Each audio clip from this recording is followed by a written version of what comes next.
What's good? It's your girl Amani Caesar. Smoke. Boy, Dre, they forever, baby.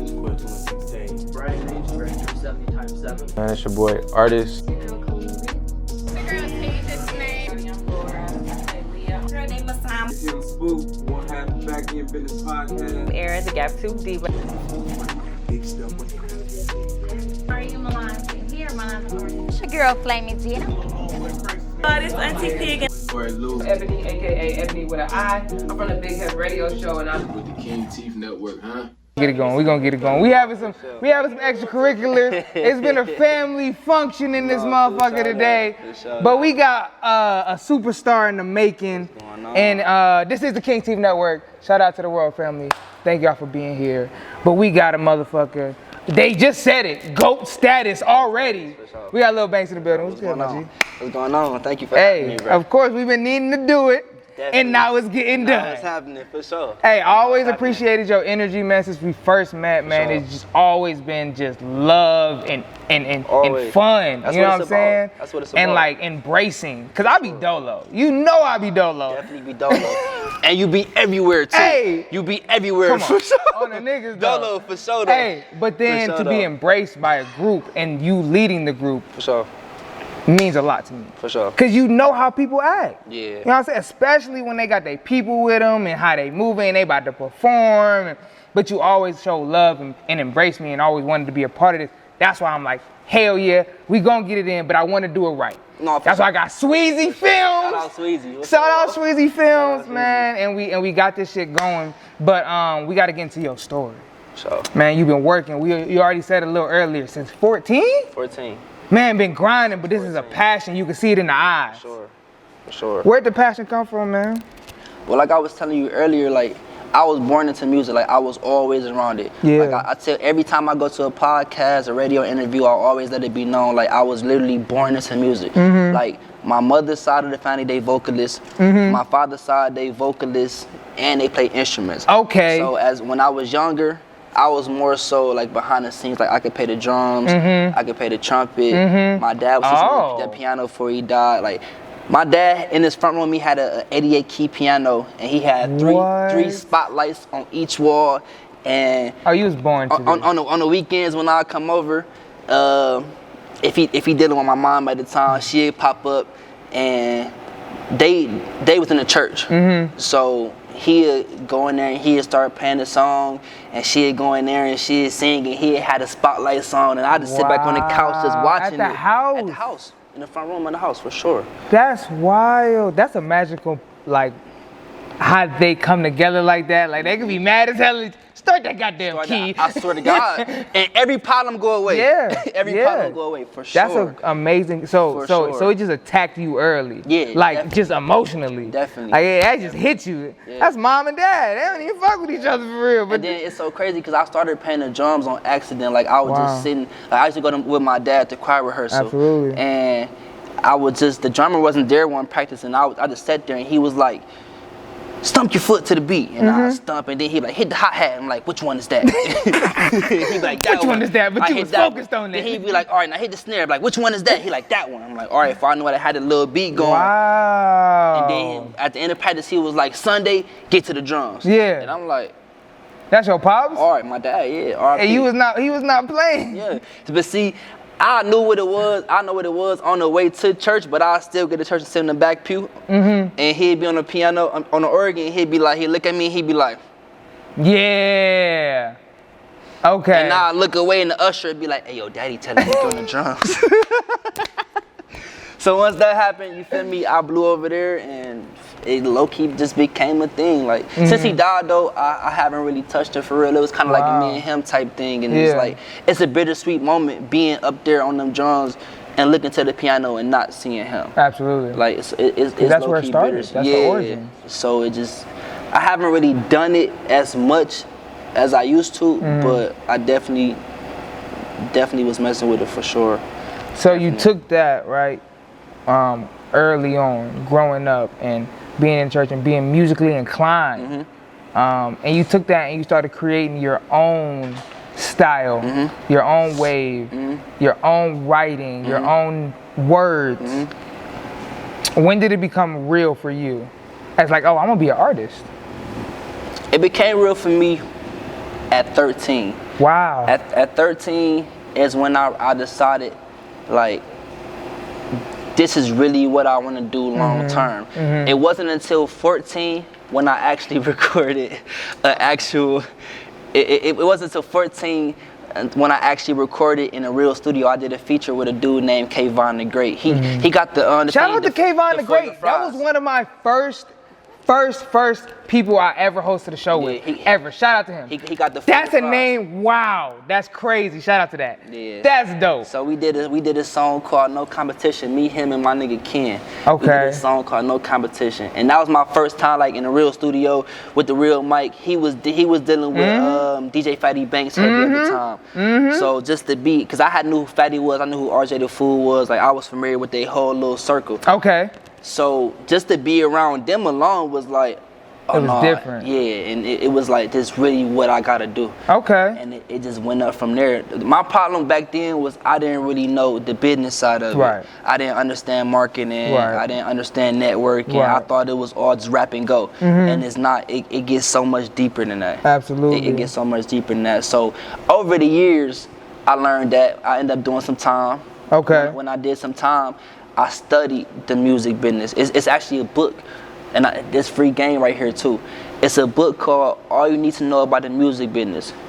Man, I got it in the car right now. It breaks down everything: contracts, copyrights, royalties, publishing, like anything pertaining to the music business, bruh. That book break it down, and it break it down in the simplest form for you too. It gave you examples. And it helps you really learn it. Definitely. So that really changed the game for you. For sure. Shout out to that book. What was it called again? It's called All You Need to Know About the Music Business. I think it's by like Donald Passman or something. Any like that. artist should grab that book. That's free game right there. All you need to know about the music business. That's free game. That's a free game. Well, if you buy it from the store, it's $35 game, but it's still. But it's worth the $35. For sure. Tenfold. For sure. So you said you went to prison. Now, I met you officially when we were in Columbus at the BFO. Now, how did you get a part of that? How did you become a part of BFO? And then what happened? So before I went to jail, I want to say it was like 2015, 2016, somewhere up in there. BFO, of course, so if you don't know who BFO is, they're a nonprofit organization, and they based on like parole board reform and just rebuilding the community in general. It's headed by Fred Ward. Shout out to Fred Ward. And the big dog. They had a play going on, and I was with a group called FBH, and we were in charge of the songs that was gonna be in the play. So that was my initial contact with Fred Ward. I ended up going down. I went down 2017. I came home March of 2021. I went back September of 2021. So I was out for like maybe 5.5 months. I violated. Yeah. I went back. They sent me to the halfway house. Going to the halfway house, I had to do certain classes, and in those classes, it was a guy named Dane. He was a brother who had did some time, and he was coming back and just speaking. He brought Fred one day. Wow. At the end of the class, Fred was surrounded. I had left and came back in, and when he seen me, he cleared the crowd. He said, "Banks, I've been looking for you. Where you been?" I say, jail. Been locked up, bruh. And he was like, "Well, what you gotta do to get out?" So I'm on parole and probation. So I was in the halfway house for probation, and for parole, but I still had to leave there and go deal with probation. So, I just told Fred everything that I had been doing while I was down, everything I had been doing since I had been out for those little few months, and everything I was trying to do. And Fred, knowing my musical background, he was like, "Man, whatever I gotta do to help you, I will." So Fred ended up writing this letter to the judge, man, and that honestly was what solidified me getting out when I happened to do no extra time. Probation was trying to give me more time. So when Fred wrote that letter and the judge was unfamiliar with him, the judge actually stopped court to go in the back and like look him up. What? Like, who is he? Yeah. Because the way he was talking, I had read the letter. The way he was talking, you could tell he knew what he was saying. Like, you could tell he was very smart. But the judge, I was in Marion, Ohio, which is 2 hours away. Right. they don't know who he is. Right. So the judge actually had to stop court to go figure out, like, man, who is this dude? And why is he speaking so highly of him? And why should I even care? About Why what the should I fuck even you care? talking Yeah. about? He came back and he said, man, if you got people like this in your corner, Wow. it's limitless what you can do. Wow. And me and Fred been locked in ever since then. Real shit. Shout out to Fred for that. shout out to Fred, That's for what sure. people don't see Shout out though. to Fred for sure. But he be really changing the game. For sure. Shout out to sure. Fred, Big cause shout out to he Fred. was thugging too. No, for sure. No, for real. For sure. Big But OG. he changed. For sure. You know what I'm saying? And but he's still still got thugging that- his he way. still got that respect though. Man. He still get that respect. Man, that's dope, man. That's power. Man, and you gotta power. stay connected to that, to real that. That's real power. Yeah, definitely. So I'm supposed to be doing the soundtrack for his documentary. Shout out to that, cause we gonna be working with you then, Yeah, cause we I'm probably doing part of the documentary. Shout out Studio Zero, we For doing that. sure. We do. Okay, yeah, we I'm doing the so, yeah. soundtrack for that.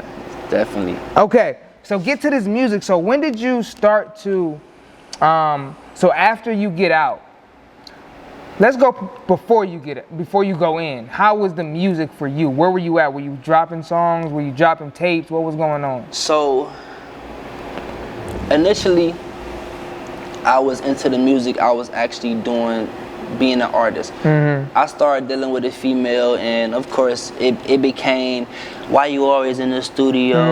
Why you always gotta go? And it's like, you met me when I was doing this. Right. You But should now, already know what's now going that on. we a little bit more tied in, you want more time and stuff like that. So music is my passion. I would never stop doing music. Like any job I ever get, it's like, bro, I'm doing this so that I could put this behind that. Right. 100%. So me not wanting to lead the music scene in general, like I got more so behind the scenes. So by the time I actually went down, I was doing more so like networking, management, like stuff like that. Learning the business. The groundwork. For what it was worth, like I mean, as much as I could. Yeah. Like I was learning it just basically off of experience. Like it was like That's what it like, is. That's like what this right game now, is. like I said, I was reading a book, so I know a little bit more on how to operate. But initially, it was more so just like go here, fail. Okay, I know what not to do. Right. Go here, succeed. Okay, I know what to do. Right. So I met this person. I met that person. right. So when I actually went down 2017, I was more so just behind the scenes. And what was that for? If you I went can down. speak I on it. went down for a robbery. I was on the run for a robbery, and then when I got caught with a gun. So Okay. I went down for robbery, which is F1, felony 3 CCW, a weapon under disability. Then I had a whole bunch of little miscellaneous charges that ultimately That they ended up always- getting dropped. But so when I was in there, And I- so they gave you 3 years, 3.5. they or gave me something? 4. 4. They gave me 4. Well, technically, she gave me 6. She gave me 2 because it was 2 separate cases. She gave me 4 for the robbery. She gave me 2 for the gun case, but she ran it together. Okay. So it was only the 4. When I went down there, I was so green to prison. It was my first time. So I was telling somebody like, yeah, I do music. So it was a guy there from Akron. His name Bill. He actually ended up getting locked back up. He was like, oh, you be rapping? I'm like, yeah. He like, all right, well, get on the JPay. And he like, find whatever beat you want. He like, and I'll buy it. I'm like, where I'm gonna find a beat at? He like, nigga, on the JPay. I go on the JPay, I buy a beat. I'm like, this the one. He like, all right. He like, you can vibe to this? I'm like, yeah. He like, all right, write to it. Whatever you write to it, I'm gonna write a verse for it. So and that kind of started everything. So once I did that, like I was in a level 2. So we was doing shows down there where we just put the J player up to the mic, That's to the hard. speaker, Yeah. and we just rap over the beat. And I did that. We had Yard That Day. was your first, like, shows? That was your in first? prison, yeah. Wow. In prison, yeah. That's hard.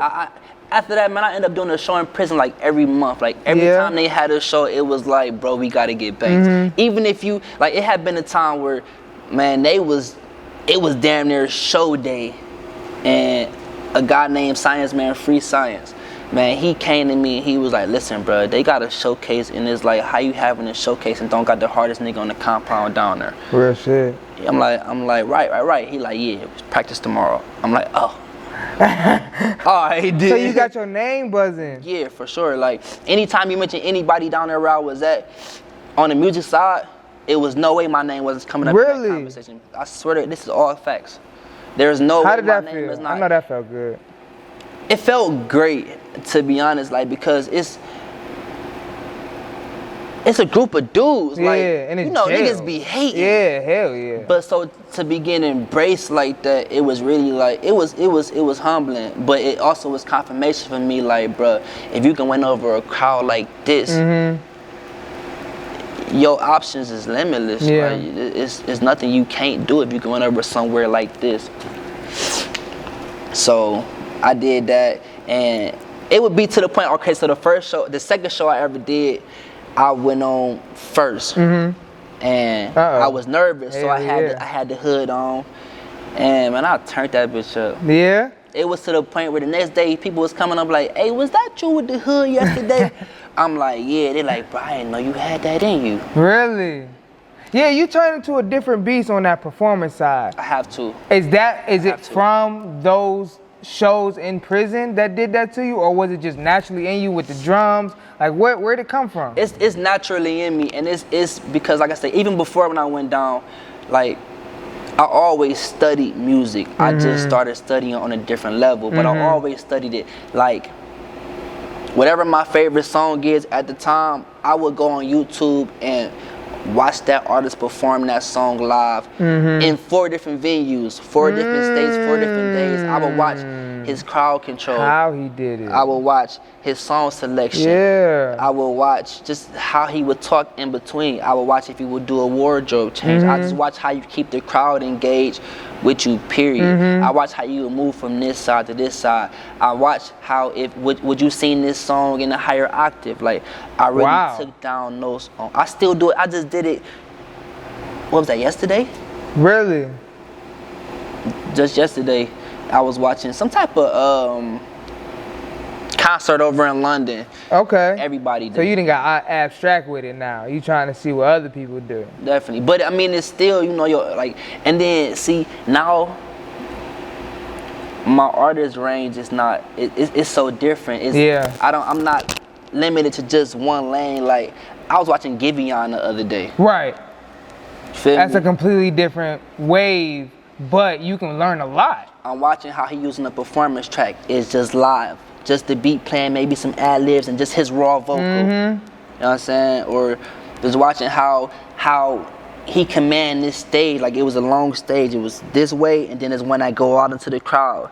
I'm telling my people, like, man, if he don't walk down this motherfucking ramp, use the rest of that stage. Like, then I said it, he went down there. If he started walking down that ramp, crowd started going crazy. Like, he kept him engaged. Like, and I would point out certain things, like, okay, they singing along because he had a kind of mellow part of the song. When he go up, they go up. Like, I watch all of that type of stuff. So that's where the performance in me came from. Like, I channel those emotions. I picture that in my head when I'm on stage. And then, fun fact, I'm always nervous before every show. Are you really? Always nervous before every show. I think I could peep that. I'm always nervous. You kind of walk around a little extra. You hit the black a little bit. Yeah, okay. Okay, I'm nervous before every show too, though. So I get it. But how do you get over it? As soon as the song drop? As soon as they call my name, it's like, all right, bro. Because one thing I realized is that the crowd feed off of you. Absolutely, 100%. So whatever you do, they gonna do. Like, okay, remember I was at the show with ODOV, her album release party. So I can only do the one song, so of course I chose Bad for Love. And me knowing that it's a song for the ladies, but I'm in the club, I know y'all expecting to hear some turn shit. So, but when I grabbed the mic, I'm like, man, if you the baddest female in this club, make some noise. And they screamed, and I'm like, man, y'all, hell no, man. If you the baddest in this club, make some motherfucking noise. It been crazy. Now you want to hear what I gotta say. Right.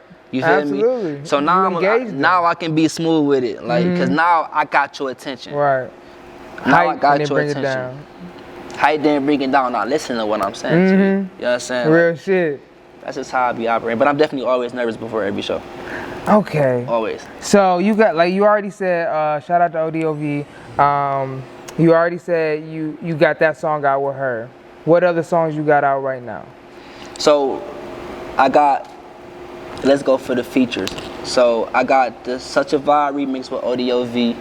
I did Trust Nobody remix with my nigga Block. I got an unreleased song. Okay. With and I hope it's released real soon, but it's her project, Florida B. Okay, shout out to Florida B. Me and Florida B got this song called Big Racks, and it's a whole different vibe, even for me. Yeah. Like the vibe on that song so crazy, man. Shout out Florida B, cause she been working so crazy. That's hard. Yeah, So, she has. The Cypher, she been getting working. it in. She hit Hot 97 in New York earlier. Like she been doing her thing. Yeah. So then I got That Before This Honor, which was actually my first single that I released before Bad for Love. So I released That Before This Honor July last year. And I still didn't fully understand the marketing, or I didn't understand, like, when you go to jail, the world changed so much. Right. Like, so I had so many plans when I came home, but I was planning from an outdated textbook. Right, like when I came home, people was in different positions. I didn't have the same bond I had with some people. I had talked to you almost 5 years. Like, so everything was different. So I didn't really push that the way I was supposed to. When I got locked back up, I understood how I was working out here. So I came back home. I recorded a few songs, actually. I went to Detroit, recorded some music out there. And the Bad for Love, produced by Jay Carter. Shout out Jay Carter. Shout out to Jay Carter. It was just different, something different for me. A female from my hood used to always be like, you just only make songs for the niggas. I mean, they hard, but I want something too. And I'm like, I got something for you then. Yeah. And I came with the Bad for Love. So, and do you feel like you're leaning towards that now? As far as an artist is concerned, more for the ladies, for that demographic? I feel like you got it. I feel like it works for me. Yeah. But I'm a street nigga at heart. Oh. I'm a street nigga at heart. And I've been through a lot. So I got a lot of unreleased music that's pain, it's struggle, it's love, it's hate, it's these niggas told on me. It's like I kind of go everywhere with it. I do feel like the R&B lane worked for me, but I'm already light skinned with freckles. Like I don't want to be known as this. Like I hate people be like, oh, you're a pretty boy. Right. Stop calling me that. I hate that. Like, but I also feel like that's what makes the Bad for Love work for me, because when you look at me, that's what you expect. Like, you look at me, you be like, oh, you a hoe, you want the hoes. Like, that's just what you see when you see me, but it's so much more to me than just this. Real shit. You know what I'm saying? Real But shit. I mean, I definitely feel like it works for me, and I definitely got, I actually already got a few more R&B songs written. I just want to give them some other type of flavor first. So what's coming? Just stay tuned. I'm working on an EP. Excuse me. It's called Diary of a Lost Soul. Okay. And I like that.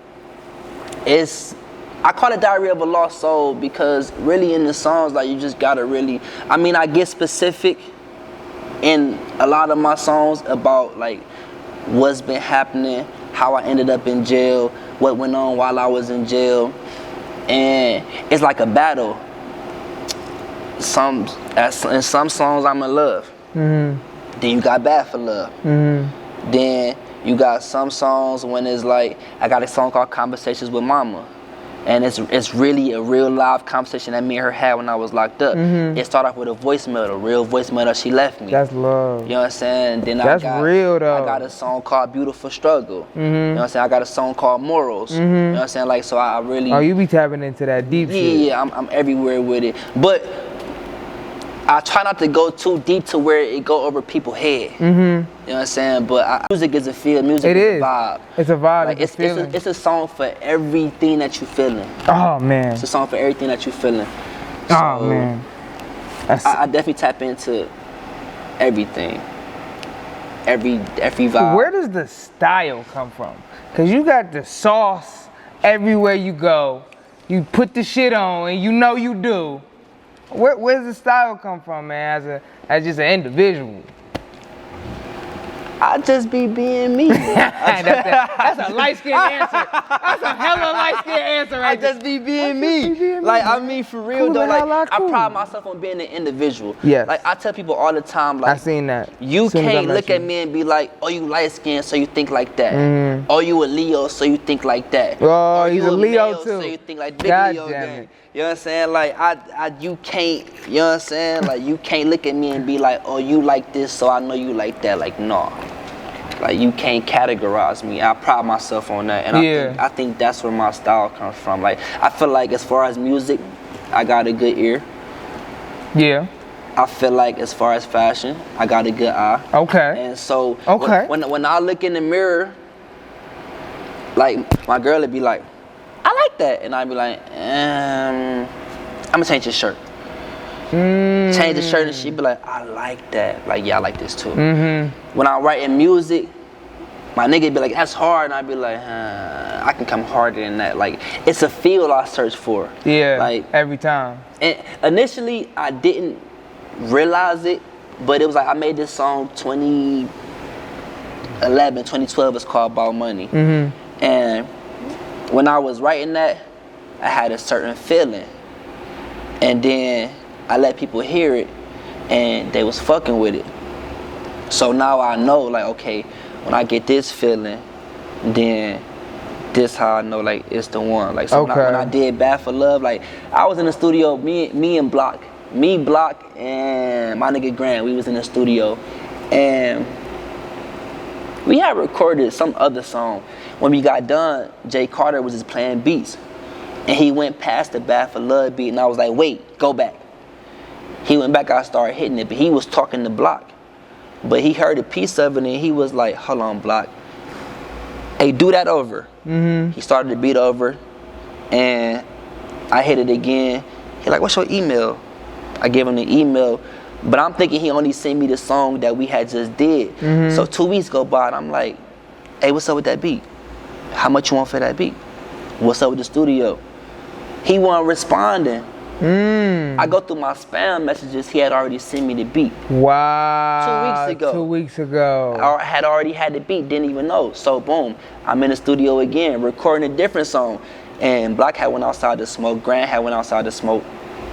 And I was in the booth doing something, and the beat came on, and I was like, we might as well just record this now. I recorded that song in, like, no over-exaggeration, like 6 minutes. Wow. Like, it popped back up.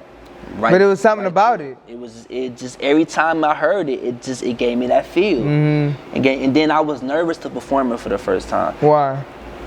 So when we perform, if we perform individually, you got Block, Banks, Grand. If we perform as a collective, you got RDS. Okay. And what does RDS stand for? RDS is my hood, Redale Decker Star. It's off 79th and Superior. Okay. So we performed as RDS for Andrew Lloyd and Dre Day. Mm-hmm. We was out in Akron, April 10th. I'll never forget it. And we did all type of shit, all turned up, gangster ass songs. And then I ended it with Bad for Love. Oh. And it was like, when I was done, everybody kept coming up to me like, y'all was hard, but that last song was hard as fuck. Then I think I had a show. I done had a show every weekend since April, with the exception of maybe like 2 weeks. Wow. I had a show maybe 2, 3. How'd that feel? It feel great. It be overwhelming sometimes. It be like my girl always be like, you booked before you even know you booked. It be like that. Like, I got a show the 21st. Mm-hmm. Radio interview the 23rd, a show the 25th, the 26th, September 9th. Like, it's just always something. Keep it moving. Yeah, for sure. So anyway, like, the following week we did the same selections again. We was trying to win a showcase to open up for Jadakiss at a fashion show that Curvy CEO was having. We was at that. Shout out Curvy. So that's where we saw you at again. I actually lost the showcase to lyricist out of I think he's from either Akron or Canton, Nicasso. And when I say Nicasso, he is a fucking dog. Nicasso is a dog, and you really gotta listen to what Nicasso said, because he be spitting. But he ultimately was the winner of that showcase. But they was like, we gotta make an executive decision. We need that song.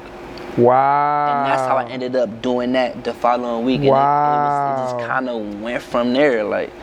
And that's how I got my manager, Lily. Shout out Miss Shout out Miss Lily. Lily. Lily was like, ha, I think you need a manager. I'm like, yeah, hell yeah. She's like, ha. No, for real though. Yeah. Like, I need to manage you. I'm like, oh shit. All right. I'm like, we linked up. We did paperwork and all that. So Yeah. So how has that been? I love Miss Lily. We love her over here. That's too. my drunk auntie. I love Facts Miss- though. Facts though. On the niggas. I love Miss Lily, man. Miss Lily be doing her thing. She do. Miss Lily be doing her thing. Like, So that's a our good bond, combination. like, you would think I've known Miss Lily my whole life. Wow. Like, That's love. she just so genuine. Yeah, she is. And like she's so transparent.